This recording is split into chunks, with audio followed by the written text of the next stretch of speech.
segmen terakhir ini kita akan menyimak pernyataan pamungkas dari masing-masing calon presiden. Kami mohon para calon presiden untuk maju ke panggung menyampaikan pesan penutupnya. Baik, kami persilakan kepada bapak-bapak calon presiden untuk kemudian merapat menuju ke panggung utama.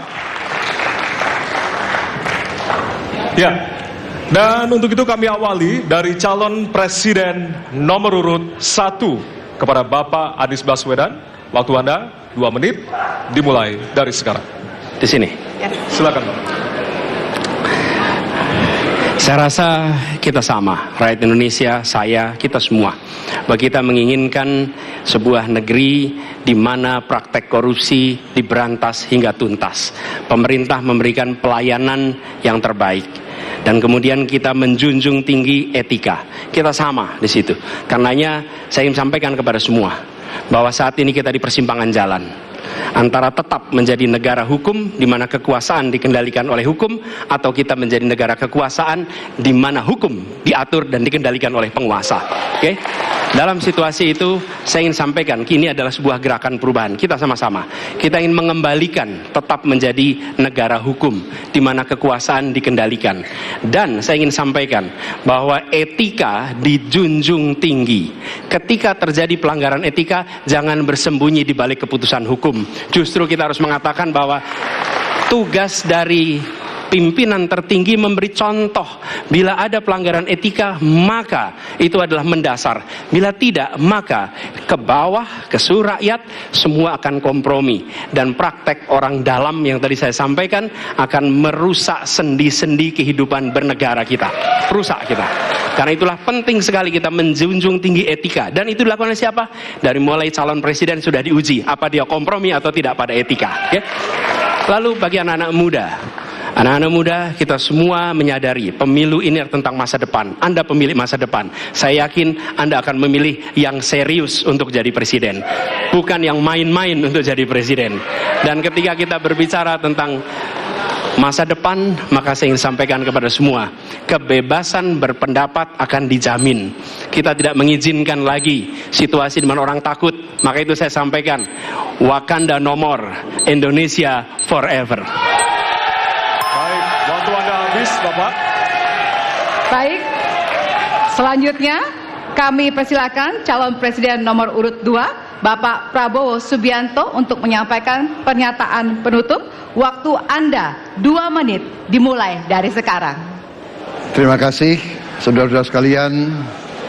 Kita harus selalu ingat bahwa kemerdekaan ini didapatkan melalui proses yang sangat panjang, perjuangan yang sangat panjang, berganti-ganti negara-negara lain datang menindas kita, merampas kita, dan ini adalah hukum sejarah manusia. Yang kuat akan menindas yang lemah. Kita bersyukur kita sudah bangun suatu negara yang memiliki demokrasi dengan segala kekurangannya. Kita bersyukur semua pemimpin telah membantu menambahkan kemajuan kita. Kita ingin lebih maju, kita ingin lebih baik, kita ingin lebih adil, kita ingin hilangkan kemiskinan, dan kita ingin hilangkan korupsi. Kita negara yang sangat kaya, kekayaan kita luar biasa. Kami, Prabowo Gibran, Koalisi Indonesia Maju, siap melanjutkan fondasi yang sudah dibangun oleh pendahulu-pendahulu kita. Kita yakin Indonesia akan melompat menjadi negara hebat, negara maju, negara makmur, negara adil. Hanya dengan demikian. Tetapi syaratnya kita harus rukun, kita harus bersatu, kita tidak boleh menghasut, memecah belah. Kita tidak boleh untuk kepentingan sesaat, untuk kepentingan jangka pendek, untuk kepentingan diri kita, kelompok kita, kita tidak boleh mengorbankan persatuan, kesatuan, kerukunan bangsa Indonesia. Hanya dengan kerukunan, hanya dengan kearifan, hanya dengan kebersihan jiwa, tidak dengan permainan kata-kata retorika, tapi sungguh cinta tanah air, Indonesia akan maju. Habis, negara Bapak. Hebat. Terima kasih. Terima kasih. Baik. Ya. Dan yang terakhir kita akan menuju ke calon presiden nomor urut 3, Bapak Ganjar Pranowo. Waktu Anda 2 menit dimulai dari sekarang. Terima kasih. Ini panggilan sejarah buat Ganjar Mahfud.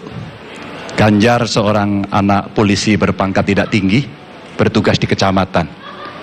Pak Mahfud, bapaknya pegawai kecamatan. Kalau kita berada pada momentum yang sama, kami dan Pak Mahfud ini adalah orang kecil yang kalau bapaknya rapat kira-kira anggota Forkompimcam. Kami hanya di level kecamatan. Kami telah terbiasa mencoba mendengarkan keluh kesah rakyat. Panggilan sejarah inilah yang kemudian coba kita klasifikasi dari seluruh persoalan yang muncul. Bagaimana kita memberikan afirmasi kepada kelompok rentan. Ada kelompok perempuan, penyandang disabilitas, anak-anak, termasuk manula. Mereka butuh perhatian yang lebih. Maka inilah cara kita membangun melibatkan mereka tanpa meninggalkan mereka. No one left behind.